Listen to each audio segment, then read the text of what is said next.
obboleessa jechuun nama yeroo dogongora sirratti arkee si gorsee harka keesi qabu. obbolummaan toltuu walii yaadu addiinu annasiixa jaan amantiin islaamaa toltuu walii yaadutti nama ajajji. zamana kana ammoo obboleeyyan yeroo toltuu malee yeroo hamtuu irratti wal arkan walitti gammaduu fi walitti bobbahuudha jiruu isaanii godhatan. ilmi namaa yeroo saahibni isaa tokko dogongoru akka malee saahiba saasan itti qahuuf irratti bobbahuuf maqaa xureessuuf hedduu if dhiba. keessaafuu zamana sooshaal miidiyaan babal'ate kana yoo xiqquma takka ilmi namaa dogongora sirratti arke obboleessa kiyyaa wanti sun sin fakkaattuuti irraa dhaabbadhuurra yaa badaqa akkana abalu agartanii waan inni godhe waan inni barreesse waan inni maxxanse bakka inni oole bakka inni bule ja'anii walirratti bobbahuutu irra laaffataaf ilma namaatiif.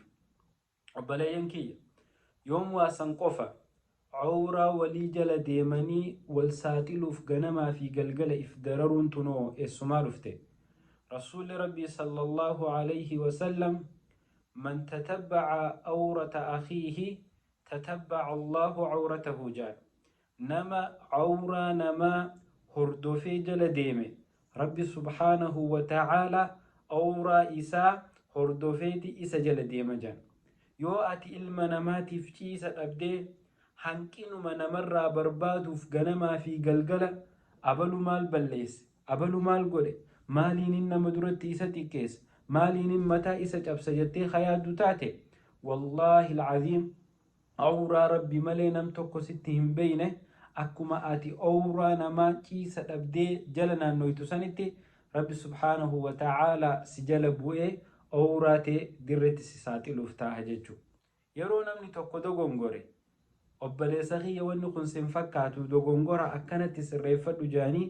عذري وليخاوتي شريان إسلامان أجج خيسافو ورّي وابرن جتن